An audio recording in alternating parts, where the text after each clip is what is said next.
Welcome to the Mojo podcast. It's wonderful to have you here, wherever you are and whatever you're doing. I love getting messages from people listening to the podcast whilst walking the dog, going out for a run, just chilling in the garden, some even whilst taking on significant challenges, like walking around the coastline of the island of Ibiza, where I live, and I know a bunch of people have just completed this 200-kilometre endeavour. And on endeavours and taking on challenges and conquering them, I was blown away by the response to my guest last time, the effervescent Lara Millward. Really recommend you checking out that episode.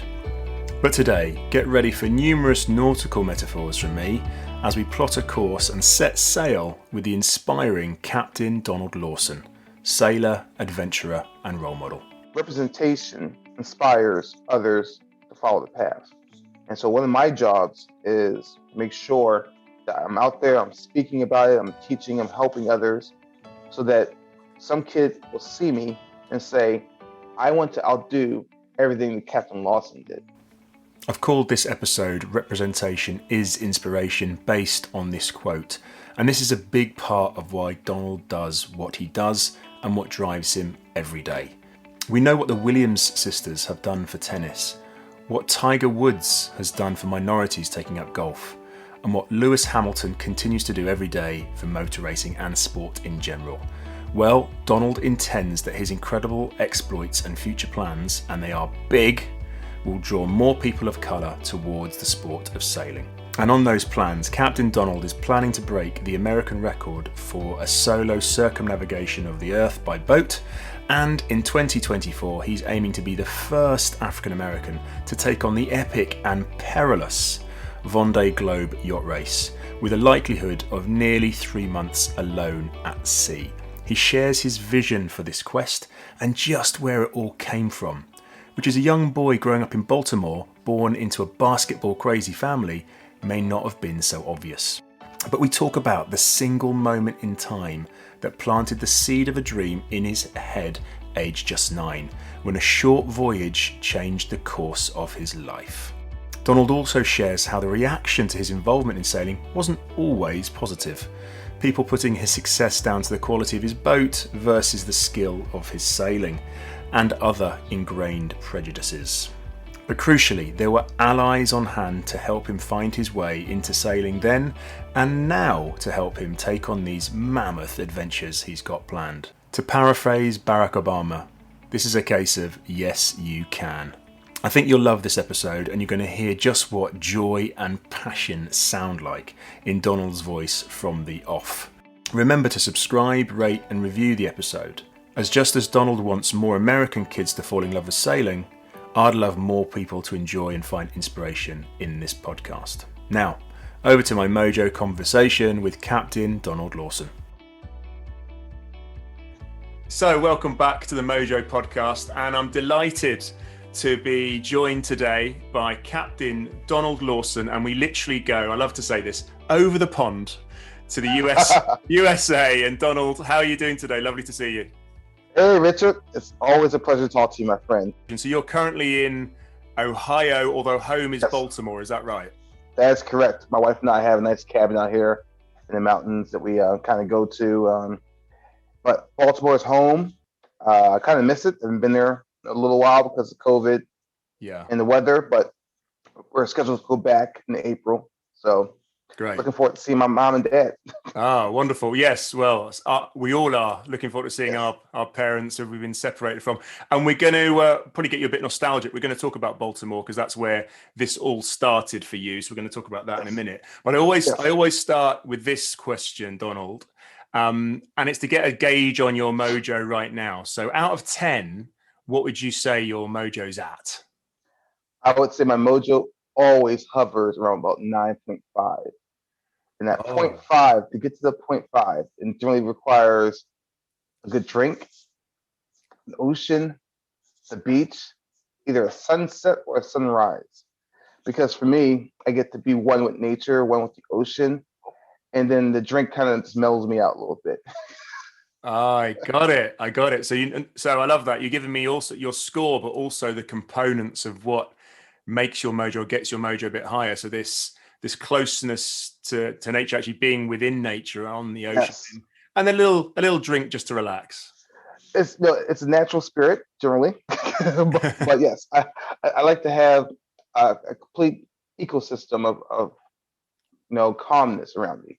So Mojo for me really is about what life energy you have, what gets you going, what makes you complete.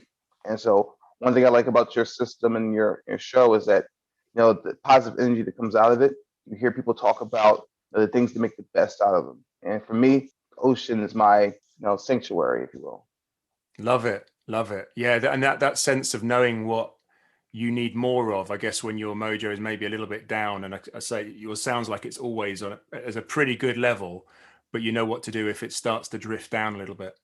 Yeah, well, I mean, we're all human. So 9.5 is where I hover. Um, I may go down to 7.5 depending on the climate, weather, I guess, or the stuff going on in the world. But um, generally, you have to have some way to recharge your mojo because that's your life energy. That's what you convey to the earth, to the people around you, your children.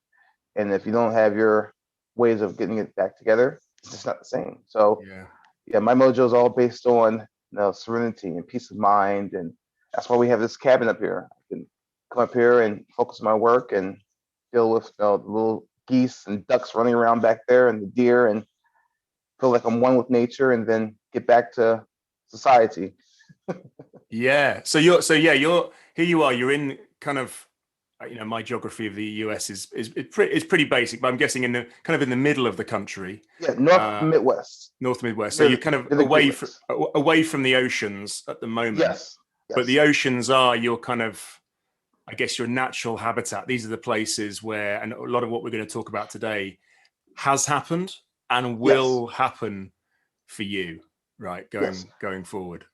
Yeah, absolutely. The ocean is home. I grew up in Baltimore, which is on the Chesapeake Bay on the Atlantic seaboard, right near DC. The environment is everything's water based, the foods, the seafood, the culture. And so for me, when I'm not near the ocean for long periods of time, I feel it. My heart rate may go up a little bit more. I feel a little more stress. And so Mm. being out here, what this does for me, I get to separate it. And so it's one of those things where if you're around things too much, you don't appreciate them as much. And so for me, just to get away, even if it's just for a month, I start craving it again, the ocean again. And then I go back to the ocean. I get like really, really excited. I get really dedicated and tend to do really well. I love that. Okay, so it's almost almost a bit of balance. It's like too much of a great thing almost brings the appreciation down. So Right. you separate yourself, take yourself away, and then go back there, and you're re-engaged, you're re-energized by the sounds of it Yes. again. Absolutely. Yeah, Great, absolutely. wonderful. And I wanted to talk about kind of how you got started with sailing, with everything you do in and in around the sea, because it sounds like from we've spoken before, but from your upbringing, maybe the expectation, yours, your family, of actually getting involved in activity on the sea was maybe not the first thing Mhm. was on people's mind. Right. Tell me a bit about that and sort of growing up in Baltimore. Yeah, absolutely. You hit it right on the head. There. Perfect. I don't come from a sailing family. And I'm sure people who are listening, just so they know, I am an African American. So in my culture, not a lot of folks go on the water, go on boats. And so what transpired for me at a young age was my mother was a camp counselor, and the trip was to go sailing on a schooner in Baltimore's harbor. And I got to go for the first time at 9 years old. And during that experience, I instantly fell in love with it because I got to be free as a 9 year old. And we're all kind of old now, but just think back when you're 9 and you can barely ride a bicycle. Maybe you can skateboard. Maybe you can go to your friend's house to the street lights come on, then you have to come back home. But at 9 years old, a captain of the boat let me steer this 100-foot sailboat and told me, hey, you can sail this boat around the world. And that sense of freedom and opportunity is what set me off. And I just started pursuing boats nonstop because I always wanted to go back to that sense of freedom and that peace of mind that I got as a 9-year-old. And so we look at Baltimore, the harbor, Chesapeake Bay as a whole. There's so many opportunities to sail there. I mean, Chesapeake Bay is so massive. I think you can almost fit like a couple states inside of it. And so there's so many places you can go and visit. So much of my childhood, starting off until I was like 16, was just going into these coves and these marinas and seeing these boat yards and doing these different races and stuff. I joined the CBYRA, which is Chesapeake Bay Yacht Racing Association, and then I raced on maxis and big monohulls, and then I graduated to multi-hulls, where I got to race on catamarans and trimarans, both beach cats and larger performance ones, and won a couple of championships doing that, and set some records doing that, and then that led me to branch out to the ocean, and I got to race offshore and do the Annapolis to Bermuda and Annapolis to Newport and Key West, and you start doing these races and stuff. And then you say, okay, well, where can I go from there? And then you start going across the oceans, across the Atlantic, and then you end up in Spain and England. And so it's just snowballed from 9 years old all the way through. I mean, that's amazing to get that almost maybe a bit of a chance meeting with this particular schooner with the captain of the boat who answered all your questions. I can imagine, any 9-year-old just full of wonder at this huge boat and what this can go around the world. That's amazing. And it sounds like that really captured you. And I guess, you spoke about how your family might not have expected you to do that. I know you actually come from a family of there's a lot of sporting success, high level success, right? Tell me a bit about that. Yeah. So whether it's popular to say or not, but I'm the least, or at least I was the least athletic person in my family. So my father was a pretty good basketball player. My mother did track and field growing up. And my sister was an All-American track and field runner. My brother was across all county. My younger brother was football and soccer and basketball. And, I tried all those sports and I was halfway decent at basketball, but I'm only 5'10", 5'9". And as you keep going up the ranks, your height becomes more and more a factor unless you're super, super good.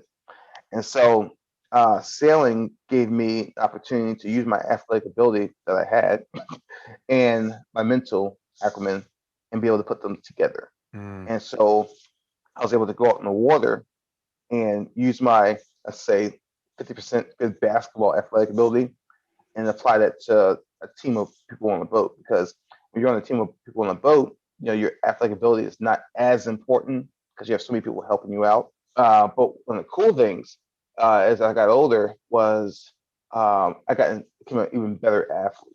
I started to eat better and train better. And then I got about 20 years old. I was a pretty good athlete. And then at that point, my siblings were all retiring from college. They're done with their sports. So then I became the pro athlete of the family. So it's pretty cool. Yes. And this is a career that's going to go on and on, because I guess I look at the sailors of note that I know, and some reach their peak literally in their 50s and 60s when they're doing some certain types of races. And we're going to come on to just some of your ambitions around sailing around the world and some of the places you're going to go in a bit. I just wanted to, I guess, touch on the access that you had to sailing, because I've seen some of the stats. Some of these are more UK stats actually, but we'll check whether they're relevant for the US as well. But in terms of people from ethnic backgrounds involved in sailing in the UK, it's like less than 4%. It's a tiny amount. So there's a real diversity and inclusion issue, one might say, in sailing. So how has that, hindered you or helped you in your journey with getting into and on with sailing? So the UK and the US were cousins, and so our stats are about as bad as the UK's are. And one of the things I've done over the recent time is join US Sailing's Diversity, Equity, and Inclusion Committee with the goal of developing minority talent in the sport. And we've made some inroads, and U.S. Sailing is definitely dedicated to making it happen because one of the things I said to them years ago, maybe a decade ago, was part of the reason why we're struggling in Olympic competition is because our best athletes aren't competing. And if you want your best athletes to compete, you have to have opportunity for everyone to try out. And a fun fact for you is that even with my exposure at a young age, at 9 years old, I didn't learn about college sailing or Olympic sailing until I was already in college. And so, had I known that there was an opportunity to compete in the Olympics for sailing at a young age, I would definitely have been competing for Olympics. And so, Wow. just that lack of knowledge and opportunity, the U.S. lost one of its probably best Olympians, who I would have been. I'm pretty confident in that respect. And so the goal is to make sure it doesn't happen again next generation. And so some of the work I'm doing with U.S. Sailing and the National Sailing Hall of Fame and these other sailing clubs around the country is, hey, just get the kids on the water, give them a chance, see what happens. And who knows, if you get 1,000 students out there, maybe 5 will pick it up, 2 may become lifetime cruisers, and 3 may race in clubs. But you don't know who their kids are going to be. Mm. And so in 2075, their daughter may become an Olympian. But if you don't give people opportunity and let them grow, that's what happens. And so I also tell people all the time, sailing is a niche sport. There is a small pocket of people who love the racing aspect and a small pocket who loves the cruising aspect. But if you don't expand your market, if you don't expand who you're selling boats to, the sport dies off. And I love the sport. I don't want to be the last African American to do the things I do. And so the goal has to be how can we get more people into it and how can we keep them actively involved as they grow as people and adults. And so it's a challenge as with any sport like this, but I'm happy to say I know the Royal Yacht Association, they're putting in a lot of work as well, and Yeah. U.S. Sailing's putting a lot of work in. And so I would envision that in the next 4 to 8 years, maybe it's 2021, so maybe 2024's Olympics and 28's Olympics, you'll probably see some more diversity on these teams. Yeah, yeah, and I guess if we look to other sports that have been, I guess, more dominated by white people, I'm thinking about golf. I'm thinking about Yep. tennis. I'm Yep. thinking about what Tiger Woods has done, what the Williams sisters have done, Mhm. just to show that yes, this is a sport for you. Yeah. You can Yeah. come and do this. Yeah. So great examples. I'm also going to toss Lewis Hamilton in there because Yeah, he's one of my favorite guys. I love Lewis. I haven't met him yet, but um, inspires me quite a bit. Serena and Venus are the easiest two to go with because if you look at U.S. tennis, I cannot name a single male U.S. tennis player right now. Black, white, doesn't. I have no idea who they are. But if you look at the women tennis players right now actively, there's like 7 of them in the top 50, and I think of the 7, 6 of them are African Americans, and they all were inspired by Venus and Serena, of course. And so you look at the effect that those 2 women had, Venus and Serena Williams had on tennis in the States, and then, of course, globally as well. They produced a new generation of great tennis players behind them. And I'm not saying that they're going to be as good as Serena or Venus. Maybe Naomi probably is going to be the kind of like Kobe Bryant to Michael Jordan type of thing yeah. for Serena. But beyond that, I mean, some of these other girls are pretty good. And so if you remove Venus and Serena, where's U.S. tennis right now? How bad will we really be right now without having these young ladies come through? And then you look at Tiger with golf. He wasn't as active as Serena and Venus were in philanthropy when it comes to the sport, but his inspiration has led a lot of minorities to play golf at municipal courses around the country. Mm. And so membership of these courses have gone up probably with minorities simply because they saw Tiger out there doing what he was doing. And so sailing is the same way. If kids don't know there's an opportunity, they're not going to pursue it. Because I didn't know about Olympic sailing. So if someone came to me and said, "Hey, you could be an Olympian at a young age.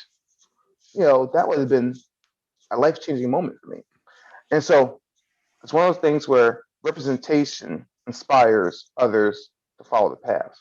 And so one of my jobs is to make sure that I'm out there, I'm speaking about it, I'm teaching, I'm helping others, so that some kid will see me and say, I want to outdo everything that Captain Lawson did. Yeah, fabulous. So you've got your own personal ambitions, and that's what we're going to come to next, talk about what you want to achieve. But it sounds like you also have this dual ambition of you're setting a bar here, saying, come and beat me, come and get involved, exactly. see me doing what I'm doing, and you're doing a great job of being as visible, representing, being as out there as you possibly can. And that will, as you've rightly said, from these other sports, this is going to bring more people into the sport of sailing. Yes, and the key is that, I mentioned Lewis over at Mercedes, and if you think about it from the standpoint, he's the first Black driver in Formula One's history, and I think 71 years now. He's just starting the season next week. Yet he's the most successful, tied with Schumacher right now at 7 chips. Some kid is watching, and I'm not saying that the kid's going to pass Lewis or Michael or Alfonso or someone, but at the end of the day, they're going to try because they see him. And so that's going to bode well for Formula One longevity, because if you have all these kids, like Perez from Mexico, these guys, they're from these countries. These kids are seeing them. And so if you have a pipeline of talent coming through, the sport survives. And so if a young lady sees me doing what I'm doing and she's like, I can do better, I'm not saying she can or she can't, but she's going to try. And the effort of trying helps the sport survive. Yeah. If no one cared about basketball, the NBA would be gone. So it's all about inspiring the next generation to keep pushing where you left off from. Yeah, and just in that, and you talk about US Sailing has been very supportive of late, and you're involved in the committees. But have you experienced anything that's kind of, I know you're a very determined person, but anything that's nearly put you off? Have there been kind of barriers? I mean, discrimination? What's come your way? Yeah, I'll give you 2 great examples of that. And I tend not to give too much information, but if people are listening, they can probably figure it out. But there are yacht clubs all over the East Coast that have traditionally been Anglo-Saxon men only. That means no women. It means no minorities. And some of the traditional races have been held to these locations. And when you go there just to be a fan, sometimes just say a fan, people were always mistaking you kind of as, or I've been mistaken before. I might as well just say I was mistaken one time as a butler at a yacht club. And I didn't hold it against the person, because the person, now that I know the person a little better over the last 15 years, 16 years, not a big deal. But, I see why. Because if you are a kid and you're growing up, you're a young white kid, you're growing up, your dad's a yachtsman, you're a yachtsman, and you're at the same club and all you see is what you see, it doesn't mean that you're a racist person. You just know it's just what you see, what you know. But once you meet people, you have a chance to make a decision. And this guy's become a good friend of mine. So no big deal.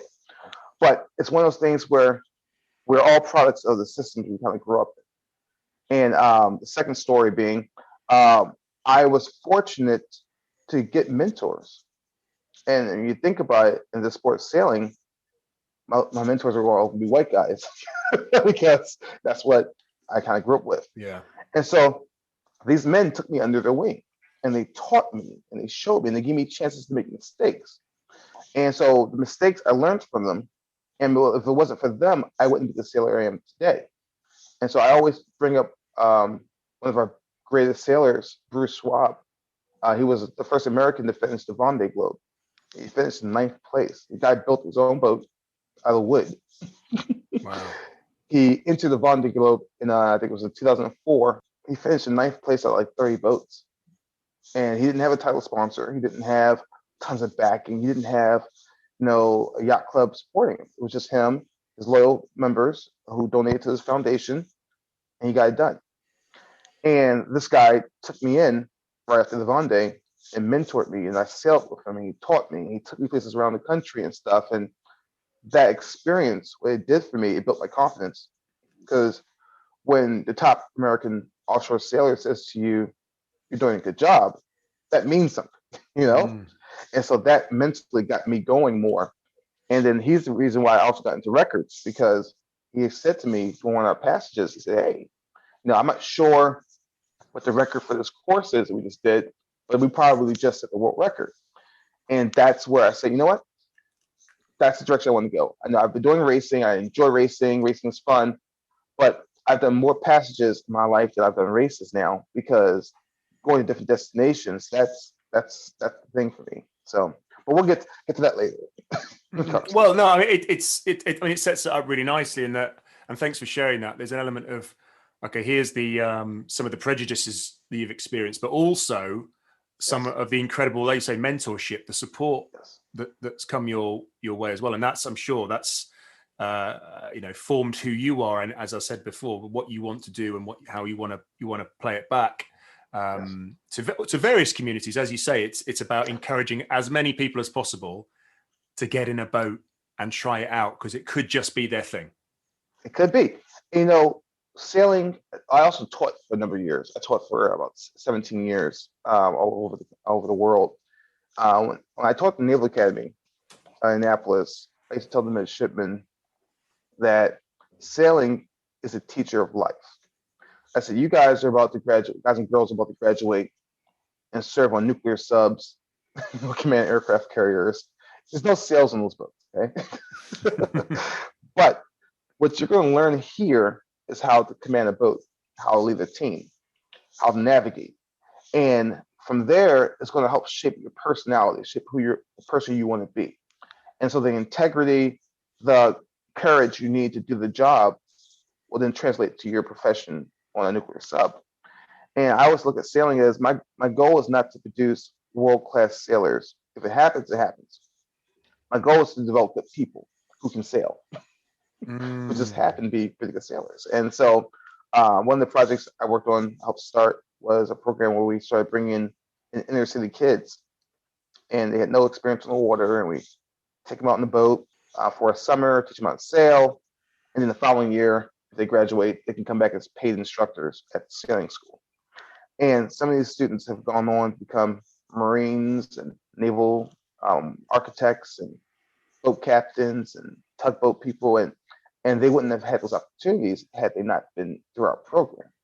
And so again, the goal is to make them the best people they can be, and also they may be able to sail as well. Yeah, I love that the sailing is a teacher for life, and this confidence, this belief in yourself that it can give you. And as you say, you may not end up skippering an America's Cup boat, but look at all these other amazing professions and hobbies and passions that people have got because they had the opportunity to get in that boat with you. So I love seeing the stories of my students, former employees and stuff, when they go off. And I remember one young lady was running a sailing center, and then when she first started, she was one of my students. So it was just really cool. I love seeing it. So it's proof that the process is working. And so the goal for me is just to keep enhancing it and helping more people with it. Yeah. Again, you never know how life-changing an experience could be for a 9-year-old kid, like it was for me. Well, there we go, and that's the experience that you as a 9-year-old have. So let's talk about that now. In terms of, we've talked about the visibility of what you're doing, and we're gonna let's take it up a notch, because we're going to talk about some of the records that you've got in mind, some of the adventures you're going to have, and there's some incredible stuff in here, some highly courageous things that you've got on the agenda. So just talk us through some of the things that are coming up for you, Donald. So if we go back to when I was 9 and the captain of that boat told me I could sail the boat around the world, the complete sentence was, you can sail the boat around the world by yourself. It's a complete sentence he said to me. And so at that stage, I had no idea solo sailing existed. And so I'm going to give a year to this story now. It's 1988. And so when you think about that, the Vendée Globe was hadn't even happened yet. I think the first one was in 1992. That's a solo nonstop around the world race. Yeah. There was a race called the Golden Globe in '68. Sir Robert Knox Johnson won. Yes. Before, in between those, there was what's called the Round Alone, which is this it doesn't exist race anymore, but it was a race where you would sail from ports to ports around the world. At that time, when he said that to me, I think maybe 5 people had sailed around the world solo, nonstop at that stage. By today's standard now, and it's probably a couple hundred because that race, the Vendée Globe, happens every 4 years, and you get about 30 boats. There's some repeat skippers, some new skippers, and since then, civilians now with technology we have are able to go around the world by themselves as well on a regular sailboat. But at the time he told me that wasn't a thing. So what happened for me was my mother bought me some National Geographic magazines, and inside of one of the magazines there was a world map. And so I put it on the wall in my bedroom, and as I'm looking at the map, I'm tracing my route around the world from Baltimore. And then I noticed on the map there was these brownish orange dotted lines between cities like New York to Plymouth, and that's where I learned about the trade routes, the routes that were used for records and commerce. And so from that point on, I started doing trips and voyages. I got to hop on boats as a crew member, and I would just be a deckhand, and I work my way up to navigator and skippers and boats. And what happened, basically in a nutshell, was I realized there's a profession in breaking records. And it's something that I didn't even know to know. And I mean, how you know if you don't know? And so what happened was I started watching, and there was a guy named Francis Joyon. He's a Frenchman, and he had this trimaran, and he went around the world. He got around, I think, in 72 days. And then a woman named Ellen MacArthur, now Dame MacArthur, yes, yeah. I got to meet her in 2002, and that's when she started her multi-haul around the world stuff. She went around the world and broke Francis' record and took it down to 71 days. Francis gets upset, comes back, builds a new boat, takes it down to I think 65 days or 62 days, and then the race is on. And now everyone's building these giant trimarans, these boats, to break the world record. As the competition gets tighter and tighter and tighter, it gets more and more expensive. So I think Bank Populaire is building a boat right now. It's going to be launched in about a week or two for Armel Leclerc. It's a 125-foot trimaran. It probably costs $20 million to build. Wow. Yeah, and so that's not practical for the average person to do, right? So what you have, the governing body, they have categories for boats for 60 feet or bigger, which is called the unlimited class. You have 49 feet to 60 feet, that's class B. And you have 49 down to 24 feet, that's class C. Most boats on the ocean fall into class B. That's your open 60s, that's your Orma 60, trimarans, your open 50 boats.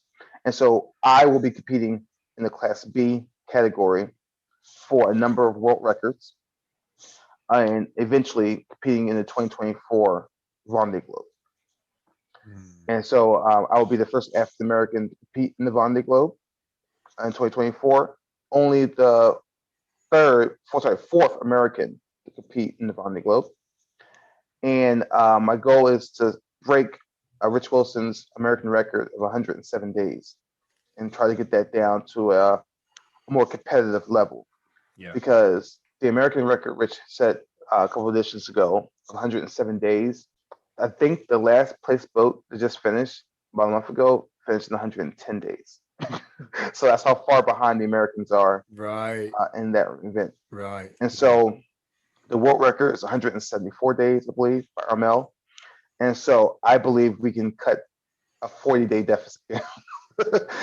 At least be more respectful to the rest of the world. So the current Vendée record was at 74 days, is the about 74. I think 74 or 73. Yeah. Yeah. So that current American record doesn't look terribly competitive for a very large country surrounded by oceans.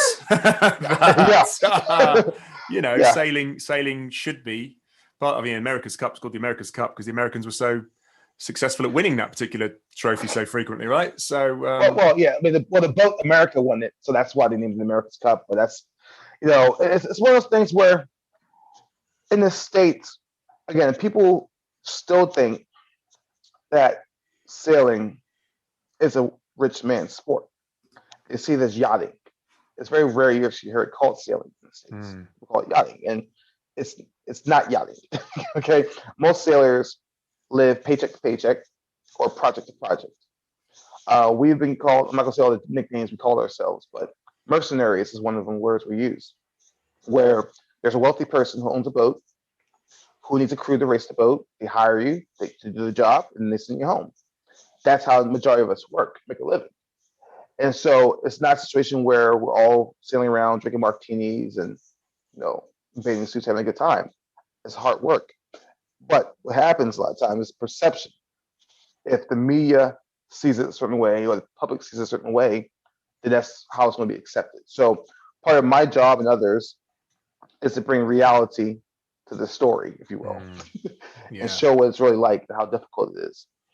And so when it comes to these records and these times we've posted as Americans, I personally found it embarrassing because I have friends in France, I have friends in UK, New Zealand, Australia, who are probably listening to this right now, and they're laughing because they know I tell them all the time, we're better than that. We're better than 40 days behind a world record. And so, at the end of the day, if we don't put the effort in, our record will become, a second class record. Yeah. And we don't, and so for me, I won't allow that to happen. I'm already planning 2 trips around the world for that record, American record, over the next 4 years. So, because sometimes you may start and something happens, you got to restart over again. So I'm like, hey, we're going to do it twice, bare minimum. And we're going to try to bring that down to a respectable number. And if we get the funding in place for 2024, I don't see why we don't go for the world record and take and break Armel's record. So that's where we are. Wow. I just love that vision, the determination, the ambition that's in that. And you use the word effort, and I want to kind of get into paint a bit of a picture of what you are expecting. Because before we spoke, and I was following the Vendée Globe this year because I'm a bit of an armchair sailing fan myself. Looking at the route of the Vendée Globe, the race, and just some of the places that you go in terms of, South Atlantic, Cape of Good Hope, Cape Horn, sort of south of Australia and New Zealand, sort of just north of the Antarctic. I mean, this is the most inhospitable places on the earth, I would have thought. I mean, more people have probably summited Everest than done what you're intending to do. So just tell us a bit about that, what life is like when you're in that kind of environment.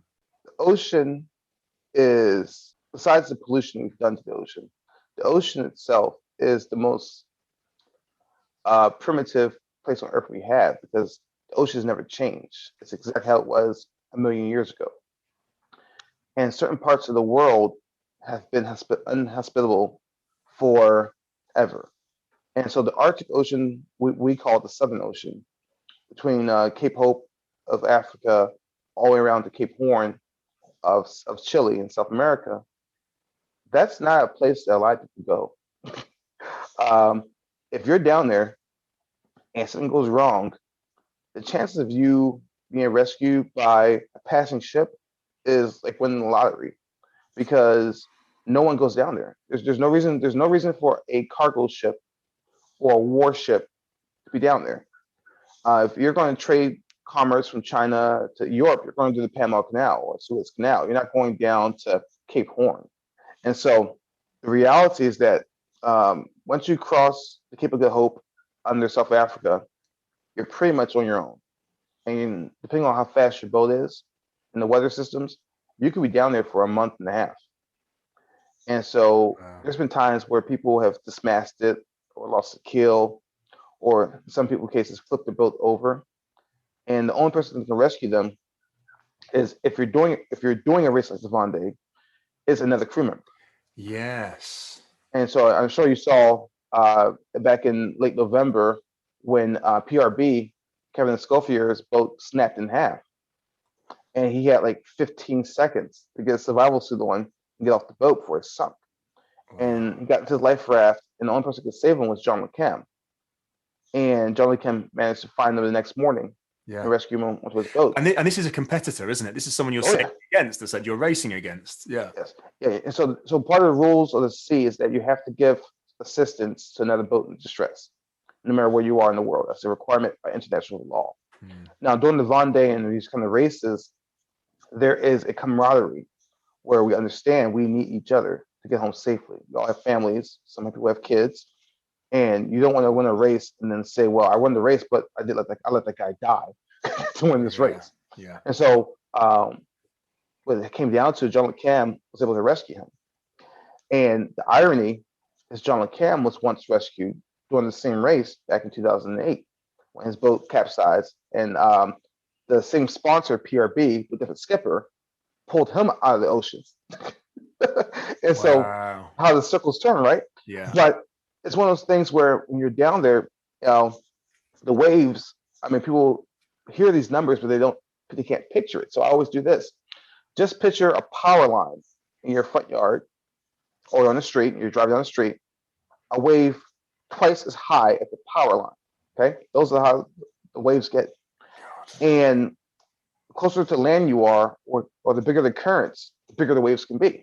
So I have physically sailed through waves in the Gulf Stream in particular, of Atlantic. They were the size of stadiums. And I'm having to surf these waves manually because I can't trust the pilot to do it, all these waves. So imagine doing that for a month and a half by yourself, and then add into the factor that you're freezing cold, you're down in Antarctica, you're soaking wet, you can't sleep a lot because the boat's just rushing along and you have to constantly adjust the boat and the sails. And then you're already tired because it took you a month and a half just to get there. So the boat's tired, you're tired, you got to deal with this. And then you have to pop back up the Atlantic to get home. And so what it comes down to, only the best men and women do this stuff. This is why, I have a lot of respect for the other facets of sailing, inland racing like the America's Cup and crew racing like the Volvo Ocean Race. They're very difficult events. But it takes a special individual to do this kind of work. And so now I'm going to hype this up even more. So that's the Vendée Globe. That's the race.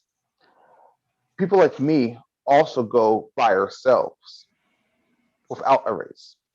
Most records, 99% of the records done, you take your boat and you go. And there's no one with you. Right. And so then imagine now, here I am in the South Pacific. There's this place in the South Pacific called Nemo Point Nemo, where that's the furthest from land on the entire planet. And you have to pass that spot. And the closest people to you are people in the space station above your head, 275 miles above your head. And so if I get in trouble, let's say in the Indian Ocean, I'm on my own. There's no one who can come and get me out there. And so when people cast off and do these records, I mentioned Elle MacArthur, Dame Elle MacArthur, when she went out there, and her record, she had a generator issue, and she was approaching South Africa. Well, she's on her own, so she had to fix the boat while still doing the record, and there's no one who can help her. And so when it comes down to sailing around the world, you have your race, the Vendée, which is strictly competitive Formula One hardcore racing on the ocean. And then you have the record breakers. And the current outright record holder for the fastest circumnavigation nonstop is Francis Gabar. He was on board his trimaran Massif, which is a 100-foot trimaran. And he got around in 45 days. That's only 3 days behind the world record for a crew, which is 42 days.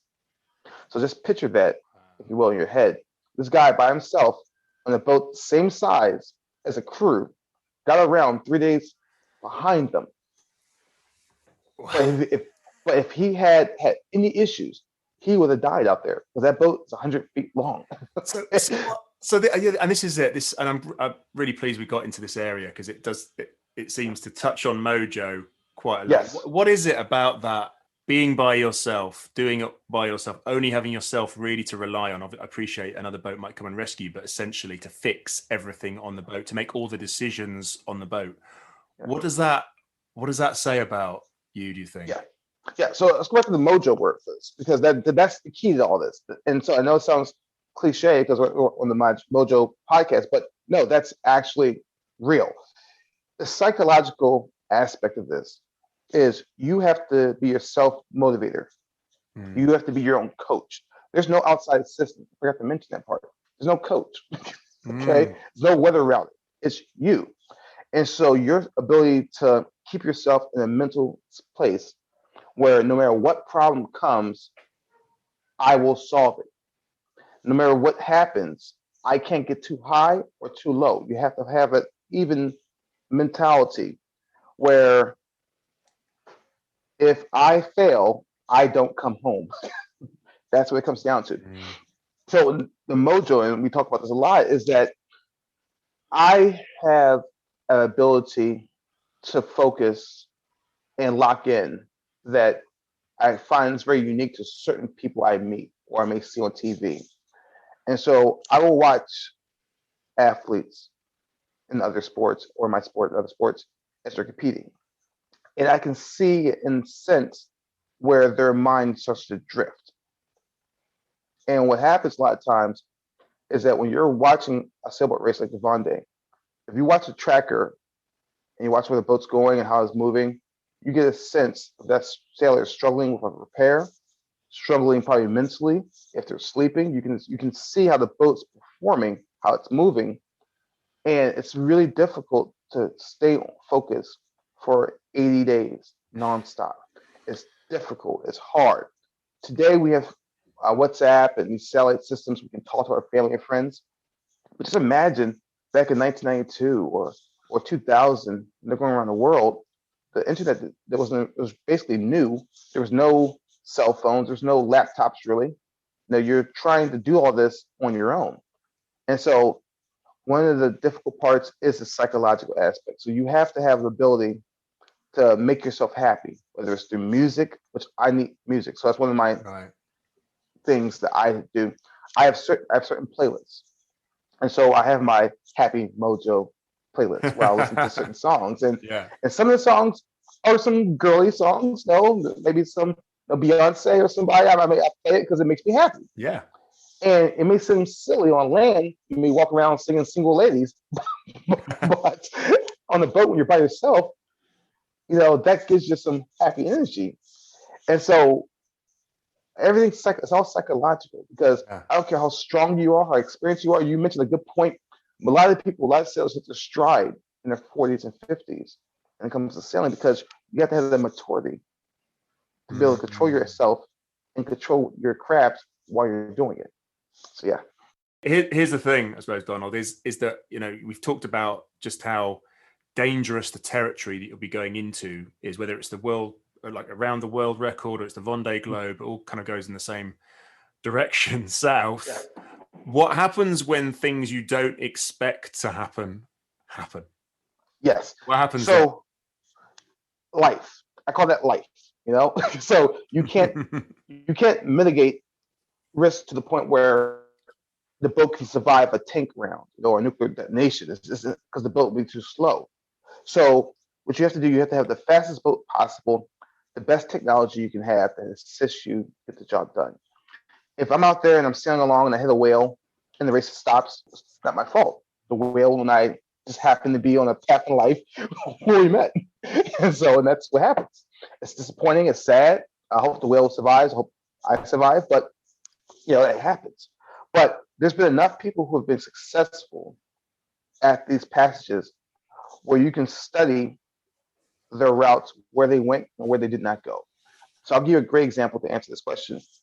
In the last Vendée Globe, I think the attrition rate was the lowest in the race history. 33 boats started, 25 boats finished. That's astonishing. I mean, the weather being very mild was part of the factor. The boats didn't push as hard as they normally do. But a lot of the boats that didn't make it all failed at the same location in the South Atlantic. In between St. Helena High and Cape of Hope, Good Hope. That little area right there. And I took some time and I went back and reviewed it over and over again. I'm like, this can't be a coincidence. It had to be some kind of factor in play. And this is not scientific. I'm not saying that this is everyone should follow this. But what I got from it, I studied not just the weather maps, I studied the currents as well. And what a lot of people don't know is that even though you're going west to east as you pass Good Hope with the weather's pushing you along. There's a current right under Cape Town that's coming the opposite direction between Madagascar and Africa, South Africa. That current kicks up big waves. Those are the waves that broke PRB, Kevin Schofier's boat, in half. Right. He's going head into those currents while the wind's pushing him. So if you're slamming into waves with the wind pushing you, you're going to break your boat. Yeah. That's the first thing. The second thing, other boats in the area hit a lot of trash and debris and damaged your boats. So you think about it, you look at where they hit debris and stuff, all of them were fighting that current.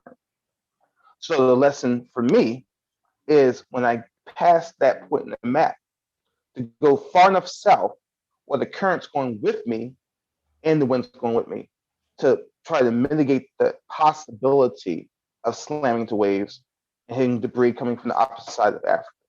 So those are the kind of things that when you study your craft, you learn these little bits and pieces that maybe it helps, maybe it doesn't help. But if you make decisions, wise decisions, you can not have to find out if you're right or wrong. You just kind of get by. What's the next step in terms, because we touched on some of the financial aspect of this sport of sailing. These boats cost a lot of money. What's in the mix for you in terms of getting a boat, getting sponsors? What needs to happen? So we have a boat. It's a 60-foot IMOCA. It's a 2008 vintage, but it's a super strong, super durable boat. And so for the record around, the goal is to have a durable boat because, again, things happen. I'm sure we may collide with different things, but you want to complete the voyage. The voyage itself, completion is a victory. And by completing, I'm sure I will break the American record at that stage. Maybe not the world record, but at least the American record. We're in the process right now of talking to a number of companies about joining the project because there's been an appetite for companies to show they're into diversity and inclusion, to show that they care about being a part of things like this. And so we're like, well, we're here. This is what we're doing. This is what we've done. This is your opportunity to be part of history. Because if you think about it from the standpoint, Tiger is, I'm sure, like 45 years old right now. So he's on the tail end of his professional career. Serena is on the tail end of her career. Lewis probably got another 2-3 years of interest and Formula One left. We're kind of the next thing. We're the opportunity. If you want to be a part of something that's going to matter, this is your chance to be a part of it. And so one of the important things that I did was I joined forces with a organization that has over 20 years of experience doing this kind of work, because only a fool would think he can race around the world and manage sponsorships at the same time. That's nuts. So you got to have the best people that you could possibly have with experience help you make it happen. Simon Clay and the guys at Whitecap agreed to partner and run my programs. Yeah. And because of those guys, I'm now able to focus on my sailing while they're handling all the commercial side and stuff in the background. And Simon and those guys have done an incredible job. I mean, my wife and I talk about it all the time that there's no way in the world that we would be in some of these boardrooms and talking to some of these companies if it wasn't for him and his team. And so from that aspect of it, we are looking at a departure next fall for my Around the World record. We're using this year for some IMOCA racing and stuff to prep myself with the boat and get the team ready. And then beginning of next year, do some smaller records as warm-ups, and then do the big record next November. And then in 2024, come back and do the Vendée Globe itself. But yeah, so having Simon and his team, we have some of the best boat builders, some of the best navigation people, some of the best education people working with us, because part of our goal is to share the story as an educational platform through science, technology, clean energy initiatives we're doing, and that kind of stuff. Amazing. And that's what everybody needs to have the team around you, so you can dedicate yourself to what it is you do brilliantly Right. well, which is sail a boat very fast and Right. safely And safely. from I mean, point to could you point. imagine? Could you imagine Lewis having to build his own car just to race? Exactly. Or going and finding the sponsors by himself. No, exactly. Right. You need these people. You need these people around you. Yes. Fantastic. Well, Donald, I always sort of start to close the chat just around, back to Mojo again, and we've talked about that the whole way through. And Yes. you mentioned something. I know music's important to you when you're Yes. you're sailing, not sailing, but anything else that I've got to have around me, apart from obviously being on a boat with a drink, which you mentioned right up front. Other things that Bingo. you need to keep that wonderful mojo you've got. And boy, have you got it. I can just tell. I can know it's a 9.5. Maybe it's a 10. What other things that you do quite regularly to keep your mojo high? Yeah. So a lot. Mental health is like it's a new phrase now, but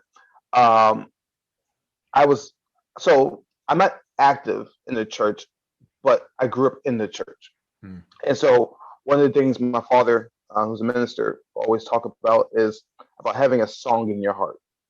And so if a person sees me, let's say someone listening today, they see me one day at the yacht club, say hi first, of course, but ask me, what song are you thinking about right now? And I'll tell you what song is in my head.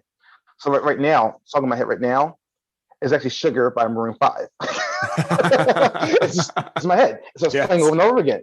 Yeah. And so for me, every time I'm doing something, I'm washing dishes or fixing cars or whatever I'm fixing, there's a song always playing because my life moves to a rhythm.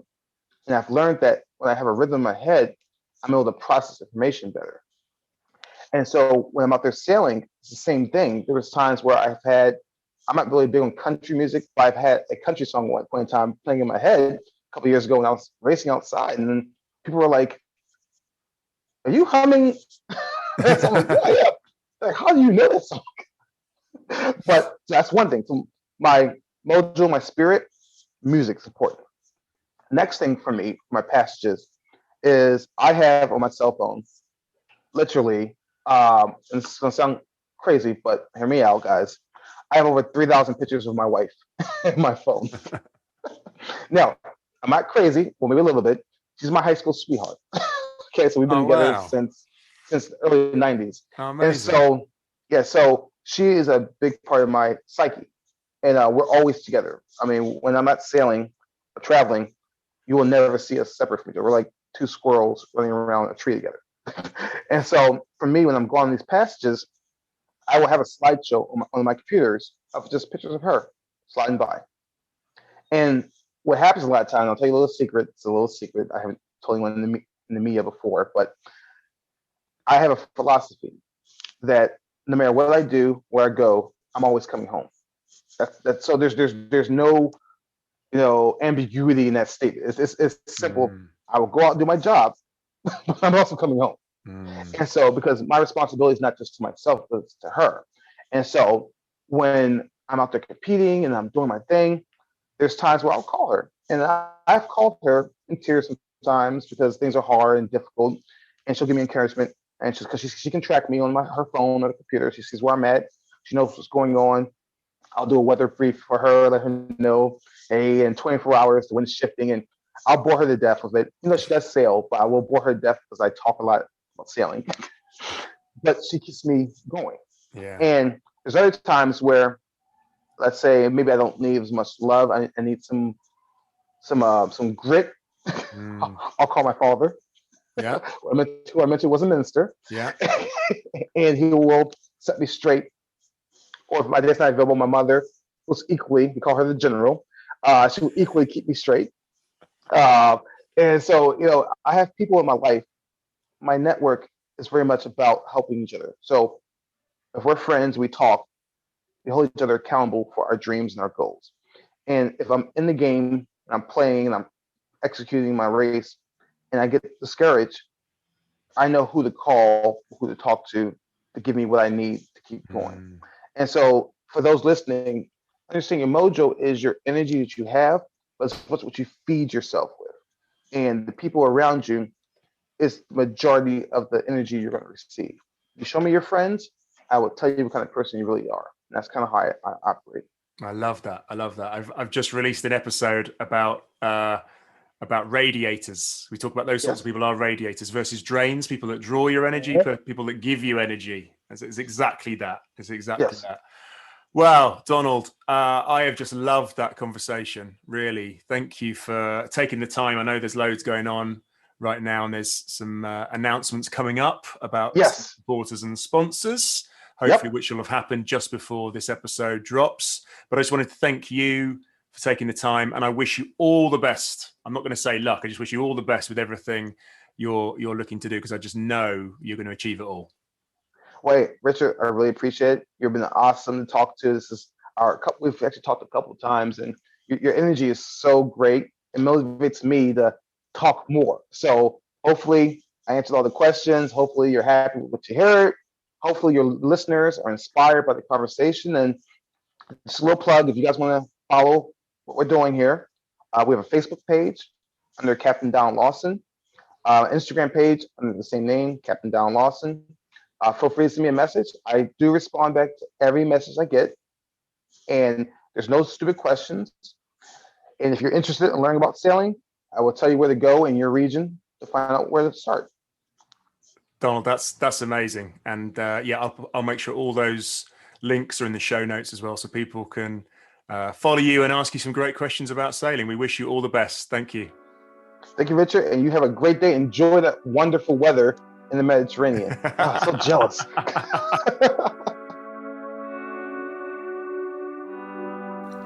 What a great conversation. Donald and I chatted for about another hour after this. Such a lovely, generous and inspiring guy. Can't wait to meet him actually in the flesh and ideally go sailing with him one day. Before any summary from me on this episode, I want to encourage you to follow Captain Lawson on social media so you can keep up to date with developments in his quest. So check out the show notes for details of his Instagram and Facebook, and do drop him a line as he invites you to. Any questions about sailing, he will answer them. That's just the generosity in him, and he's always giving. Now, there's a profound circular route to Donald's Mojo, I believe. I think it goes something like this. He dreams big, as he did as that 9-year-old boy on that schooner that day when he worked out he could go all the way around the world. He then develops the belief that he can succeed, and this is based on the skill and experience he's developed and created throughout his life. You know, he's done the hard yards in terms of understanding the sea, navigation, weather, everything. And then he does it. He gets out there. He has sailed the miles and he's learned the lessons. As he says, sailing is the greatest teacher. Then he goes again, and a new dream is born out of what he's done. And that new dream is this quest to be the first African American to compete and do really well, actually, not just compete, in the Vendée Globe in 2024. So dream, believe, do. Just remember that for your own mojo. And go Donald. I'll be following you all the way to Vendée Globe and beyond. I know you are, and you will be even more of an inspiration to so many people on this journey. I hope this has inspired something in you too. Let me know what's come up for you via Instagram or LinkedIn, and please do subscribe for the next episode in 2 weeks' time. It'd be great if you could leave a 5-star rating for this episode too, and it would really put the wind in my sails if you could leave a short review on Apple Podcasts, so even more people can discover stories like this one. Okay, until next time, I hope your mojo continues to flow.